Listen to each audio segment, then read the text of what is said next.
So many horrific accusations, though, involving young singers, young, like, children. Yeah, it's disgusting. It's insane. He makes R. Kelly look like a decent guy. Yeah. It's so crazy. It is crazy. It's the tragic death of a young performer, and now family, friends, and fans around the world are suffering the loss. Do you regret ever getting involved in... I didn't have a choice. It got bad when I was about 15 years old, because when I did MTV Cribs, the day that I had to go show off that house, my mom and my dad told me, we're getting a divorce, but you still have to go do this. I had to go show off all the stuff my whole life that was going to be taken away from me. There's a bunch of videos that have recently resurfaced because of all these speculations and allegations about Diddy possibly being involved with Aaron Carter's passing.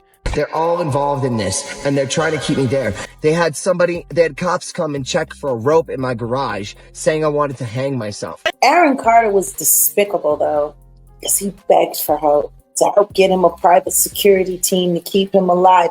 He said on numerous occasions, if anything happens to me, I promise you, I am not suicidal. And no one said anything. They all partied with Diddy.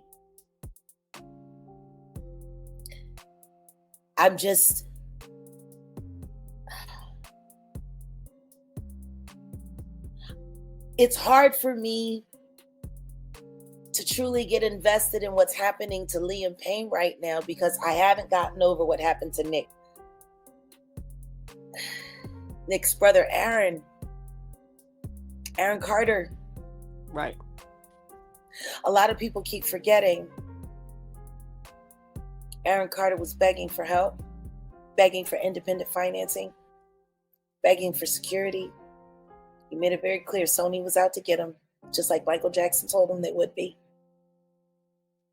And right around that time, his brother had just been accused of graping one of the girls from making the band, Diddy's entity. And they were trying to make all of that go away. 15 years old, and I remember him just sitting down with me, being like, this is kind of like what you got to do, Aaron. Pastor Nick followed me to the fucking hotel. They kill Aaron Carter, and now they acting like they won't clear the Backstreet Boys sample. You get what I'm saying? Harley Pasternak Pusher, your trainer. Harley Pasternak, Jay-Z. You get what I'm saying? I go on my Twitter and I see people saying, you look like you have AIDS, you should go die. I don't understand how I dedicated 22 years of my life to my fans, and now they turn on me. Joe Rogan has had enough. The moment the internet caught wind of never-before-seen footage and alarming claims surrounding Aaron Carter's final days and Diddy's alleged involvement, Rogan's voice rose above the noise. He wasn't just shocked, he was angry, and he wanted answers. Aaron Carter was once a teenage icon. He was the younger brother of a boy band star, but he carved his own lane. With chart-topping songs, sold-out tours, and screaming fans, Aaron seemed to have everything. But behind the bright lights and magazine covers was a teenager crumbling under the weight of fame, family drama, and pressure from every direction. In a now infamous moment, Aaron filmed an episode of MTV Cribs where he proudly gave a tour of his luxurious home. But what no one saw was what happened off camera. On that very day, Aaron's parents told him they were splitting up. No break, no pause in filming. He was told to smile and pretend everything was fine. That single moment became a metaphor for the rest of his life. Smile, perform, pretend.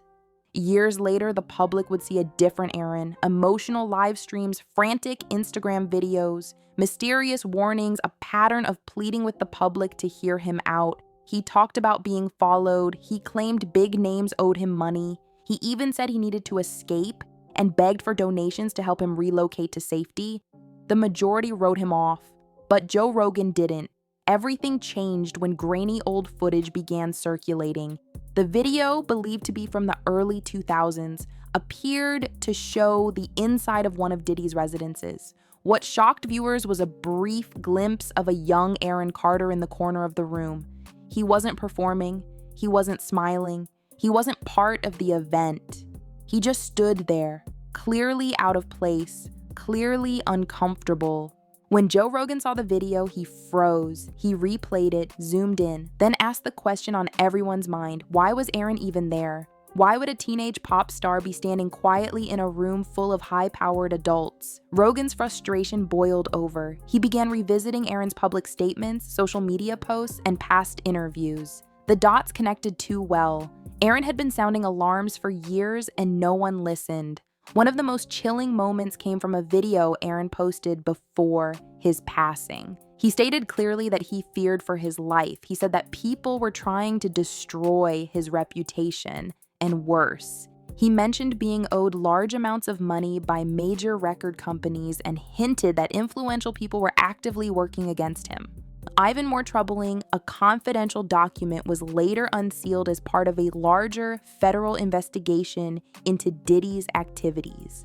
The document didn't name Aaron directly, but it referenced a male pop star from the early 2000s listed under protective witness communications. Once the timeline, event appearances, and other evidence were examined, many journalists believed Aaron was the unnamed figure.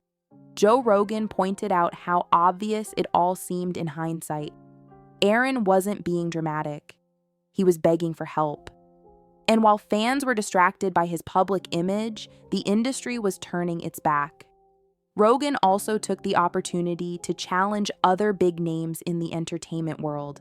He questioned why so many famous faces who attended Diddy's events stayed quiet. He asked if silence makes them complicit. While he didn't directly accuse anyone, he put names out there, Jay-Z, Usher, DJ Khaled, and asked why none of them are stepping up to say what they know. The video also featured accounts from people who had been around Aaron. A former security guard claimed Aaron would leave certain events looking pale, shaken, and disturbed. One event coordinator said she once saw Aaron in a room with Diddy and two other men for over an hour. When she asked about it, she was told to stop asking questions. Later, she claimed someone offered her money to keep quiet. She didn't accept it. Instead, her phone and emails were allegedly tampered with. These stories are no longer rare. As the investigation deepens, more voices are joining in. And what they're saying paints a dark picture of an entertainment world where the vulnerable are overlooked and the powerful are protected. Diddy's legal team eventually responded. They issued a short statement denying all wrongdoing and calling the resurfaced claims unfounded.